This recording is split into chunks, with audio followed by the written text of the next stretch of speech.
एक छोट्याशा कार्यकर्त्याला आज एवढा मोठा ब्रह्मांडाचा पुरस्कार देऊन सन्मानित केलं, मी आपला खूप खूप आभारी आहे। 24वे उन्मेष शेकडे अभंग गाथा नीलादेवी समाधी अभिषेक विश्व मराठी सोहळा संपन्न होत आहे। खरोखरच सर खूप अभिनंदनाची गोष्ट आहे की आपण या 5000 ते 6000 लोक असलेल्या गावामध्ये आपण कार्यक्रम मोठ्या उत्साहात दरवर्षी सालाबाद प्रमाणे ह्या वर्षी संपन्न करत आहात। खूप खूप आपलं अभिनंदन करावं तेवढं कमीच आहे। सर्व वारकरी संप्रदाय, सर्व हाबाप आणि आमचे बानुले सर सर्वांना आपण एकत्र घेऊन जो कार्यक्रम संपन्न करत आहात आणि एक आगळा वेगळा असा उपक्रम राबवत आहात, त्या उपक्रमाला नक्कीच 4 चांद लागलेले आहेत आणि त्यानुसार आजचा कार्यक्रम व्यवस्थितपणे पार पडलेला आहे।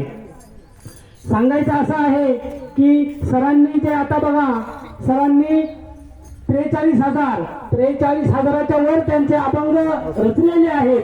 खरंच शेकडे सरांचं जे कार्य आहे ते भारताच्या पूर्ण टोकामध्ये पोहोचलेलं आहे आणि एक ना एक दिवस ते फळाला आल्याशिवाय राहणार नाही। मी शेकडे सरांना विनंती करतो की आपण आपले अभंग गाथा एक छोटंसं पुस्तक होईना भारतासमोर आपण सादर केलं पाहिजे, जेणेकरून आपल्या ढाळे गावाची प्रचिती अख्ख्या विश्वाला होईल आणि नक्कीच त्याचं सार्थक लागेल। आपण काबाड कष्ट करून अपार मेहनत घेऊन आपण आज जे 45,000 अभंग गाथा लिहिलेले आहेत, नक्कीच त्याला कुठेतरी म्हणतात ना, निंदकाचे घर असावी शेजारी। खरोखरच निंदकाचे घर जर शेजारी असलं तर आपला विकास व्हायला वेळ लागत नाही। त्याचप्रमाणे आपण आपल्या या गाथा रूपाने नक्कीच एक समाजाचा म्हणा, आपला जो परिपूर्ण मनामध्ये असलेला छंद आहे तो जोपासून आपण एक विश्व पातळीवर विश्व स्तरावर काम करत आहात। खूप खूप आभारी आहे की आपण असे भौतिक शास्त्रिक किंवा साहित्यिक उपक्रम आपण राबवतो आहात। म्हणतात ना, महाराष्ट्र राज्य हे संतांची मायभूमी आहे।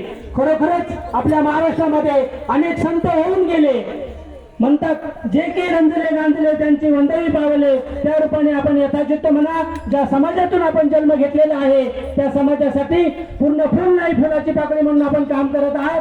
खूप अभिनंदनाची गोष्ट आहे आणि माझ्यासारख्या एक छोट्याशा गावातून आपण इथे बोलवलं आणि माझा विश्व ब्रह्मांड या पुरस्काराने सत्कार केला, त्याबद्दल मी आपला आभारी आहे। आपले पूर्ण टीम खूप चांगल्या पद्धतीने काम करत आहे। महिला मंडळी, सरपंच असतील, ग्रामपंचायत सदस्य असतील, सर्वांनी खूप चांगल्या पद्धतीने मेहनत घेऊन हा कार्यक्रम उपक्रम छान राबवला, त्याबद्दल मी आपला आभारी आहे। सर, मी एक विनंती करतो की आपले एक 4-5 अभंगाची म्हणा किंवा 10 अभंगाचा म्हणा महाराष्ट्र शासनाकडे तुम्ही विनंती करा, नक्कीच मी त्याला पाठवून देईल आणि मी आपला अभंग भारताच्या टोकापर्यंत पोहोचवण्याचं मी काम करेल। एवढंच मी बोलून मी माझं हे संपवतो। धन्यवाद धन्यवाद धन्यवाद।